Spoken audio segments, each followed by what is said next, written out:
And I saw something come across my desk during the end of the Easter period that I wanted to chat with you about because it relates to the policy difference between the two major parties in federal politics. And that policy difference simply boils down to, on the Liberal and National side, you've got a belief that people are adults and they can work out how much they should be able to work for and that they can look after themselves in the workforce, whereas the Labor perspective is, well, some people get exploited at work and we need national awards to make sure that there are minimum standards and protections for workers in the workplace. The Accenture accounting group, a very large accounting group, have produced this data regarding Uber Eats. And they say that in Australia, Uber Eats generated thousands of jobs during the pandemic, especially with people who had visa restrictions or limited skills or who couldn't get government support. So that might be young people or it might be migrants, might be people who suddenly found themselves out of work. Now, I'm mindful after attending a dawn service on Easter Sunday where the pastor was sharing about virtual reality and virtual real estate, there was a bit of head shaking and wonderment from the older generation. Some of the older listeners there and some of you might be thinking, what is this world of virtual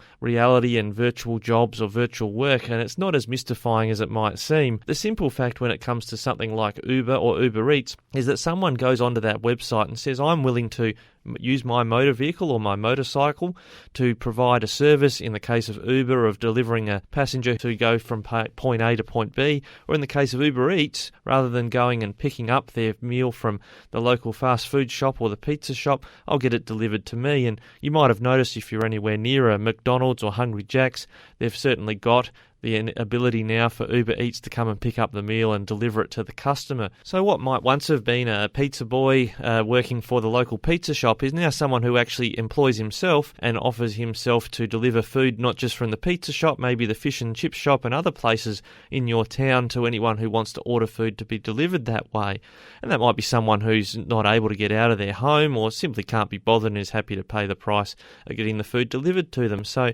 the job hasn't necessarily changed, but the way that it is engaged by the employee has changed, where they sign up with an Uber to get themselves some work. Now, this report that dropped from Accenture, the major accounting firm, indicates that the average delivery driver with Uber Eats in Australia was earning more than $20 an hour after costs. Now, that's significant because the minimum wage in Australia is just under $20 an hour. So, despite the protests that some might have about the way this work is being obtained by people, the reality is that what we've seen during the pandemic, if people have been able to earn at or slightly above the minimum wage performing this kind of work. Now, it's fair to say that whilst the disruption that was coming from the likes of Uber has been significant before the pandemic, the nature of work itself and where it is done has changed significantly during the pandemic. A lot more people have been able to work from home and offer their services innovatively to people from other countries. In a previous role in the last year, I was able to secure a virtual fly-through of some school buildings to market that to potential families coming to the school using a number of programmers from Malaysia and Uzbekistan, Eastern Europe,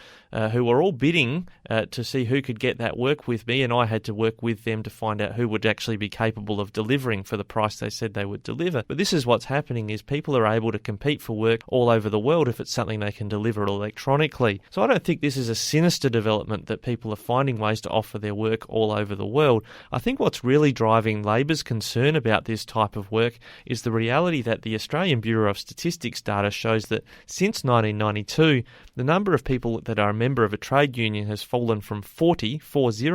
to 14% in the latest data. So there's a rapid erosion that's happened over the last 30 years of the number of people who are members of trade unions, which is the power base for Labor. So putting out there that they're seeking to protect workers through regulation is really a vehicle for more union membership for Labor as they struggle for territory in that fractious industrial relations space in federal politics.